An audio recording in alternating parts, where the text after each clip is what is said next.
Hello students, welcome to online lectures of Mumbai International School and Junior College. This lecture is for class 6, subject science, chapter natural resources, air, water and land. Let us now begin.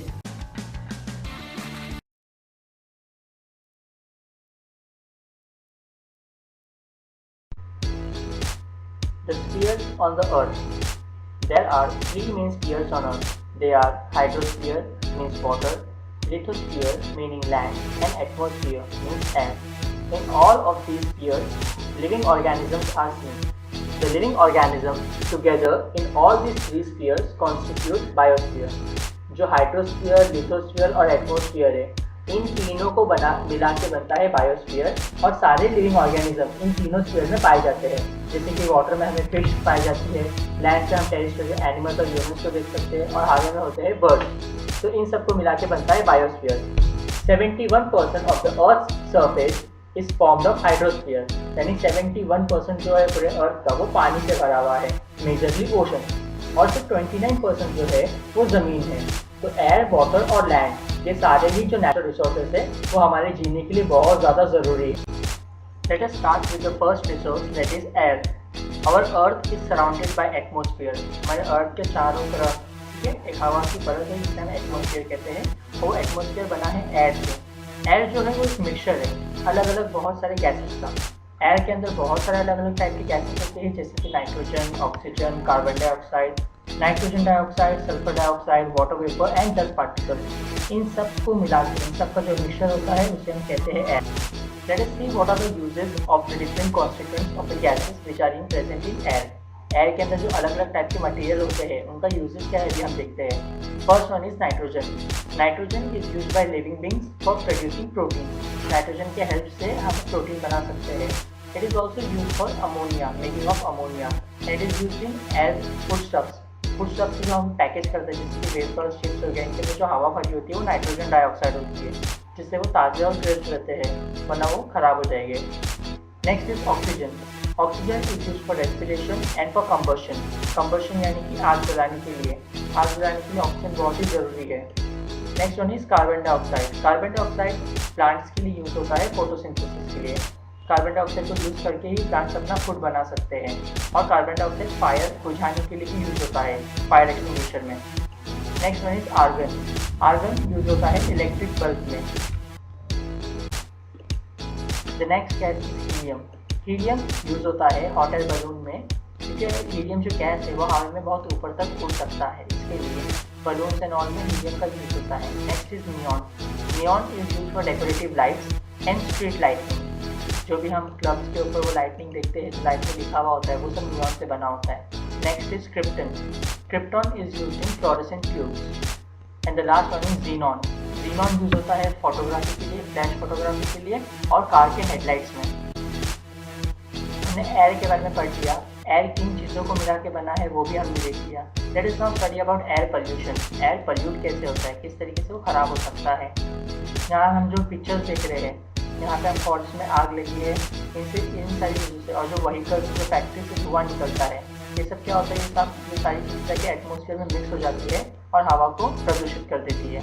तो बहुत सारे harmful gases जो है वो fuel के जलने पे निकलते हैं। फ्यूल जैसे कि पेट्रोल, डीजल, कैरोसिन। जब ये सारी चीज़ें हम जलाते हैं, जब ये सारी चीज़ें जलती है तो उसमें धुआं आता है, वो क्या करता है, वो एयर को पल्यूट कर देता है।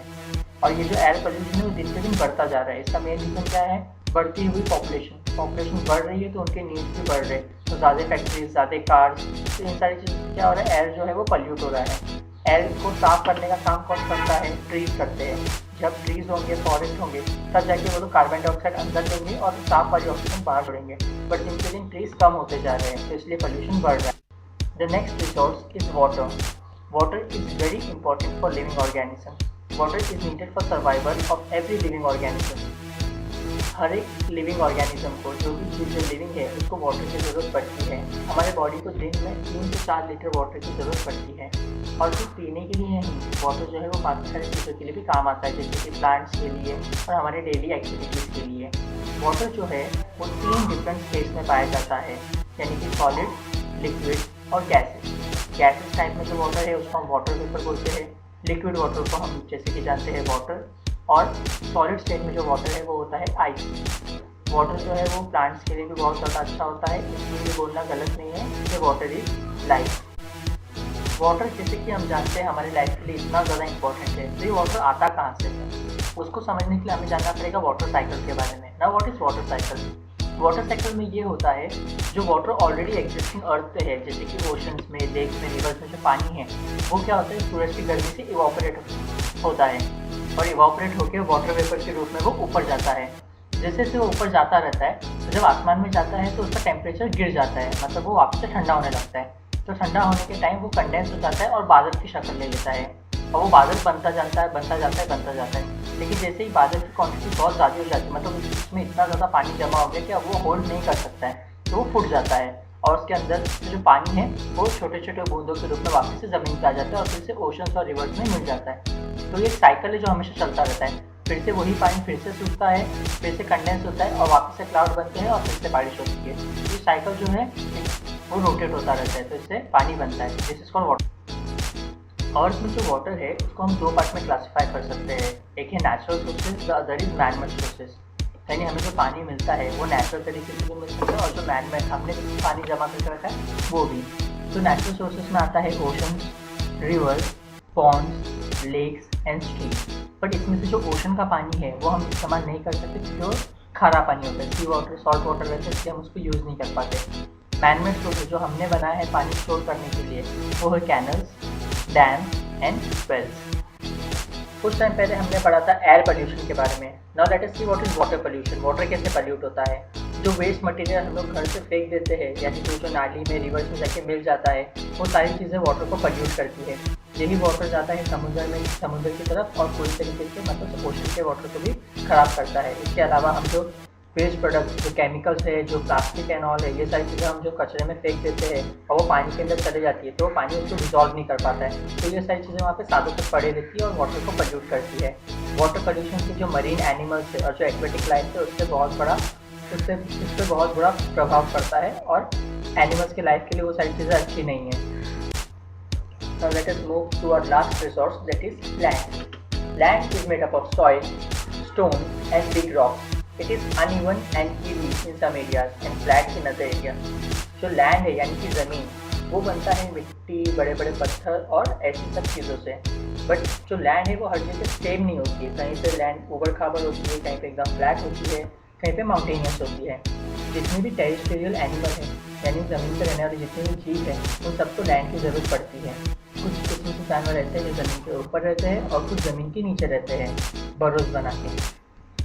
इंसानों के लिए भी ज़मीन जो है वो बहुत ज़्यादा ज़रूरी है फार्मिंग के लिए और हमारे घर बनाने के लिए। Land is an important resource as from here to obtain minerals. Land के थ्रू हमें मिनरल्स, क्रूड ऑयल और नेचुरल गैस भी मिलता है, इसलिए लैंड हमारे लिए बहुत ज़्यादा इम्पॉर्टेंट है। लैंड जो है वो अलग अलग लेयर्स की बनती है। इसमें सबसे पहले जो लेयर होता है वो होता है सॉइल का। सॉइल के अंदर बहुत सारे अलग अलग चीज़ें होती हैं, जैसे कि हमस और इमेच्योर सॉइल और छोटे छोटे पत्थर और बेड रॉक। अब हमस क्या है? हमस वो चीज़ है जो ऑर्गेनिक मटेरियल से बनता है। जो भी प्लांट्स और एनिमल्स जो मर जाते हैं वो मिट्टी के अंदर मिल जाते हैं और डिकम्पोज हो जाते हैं, तो उससे जो बनता है उसको हम बोलते हैं हमस। और जो उसके नीचे होता है इमेच्योर सॉइल, वो बनता है रेती से और छोटे छोटे पत्थर के कण से। इसके अलावा जो अर्थवर्म और इंसेक्ट्स इसके अंदर रहते हैं, ये सारी चीज़ें मिला के बनते हैं immature soil. As we studied about air and water formation, now let us see about the soil formation. Soil कैसे बनता है? Soil का बनने का प्रोसेस बहुत ही सिंपल है। It's called weathering.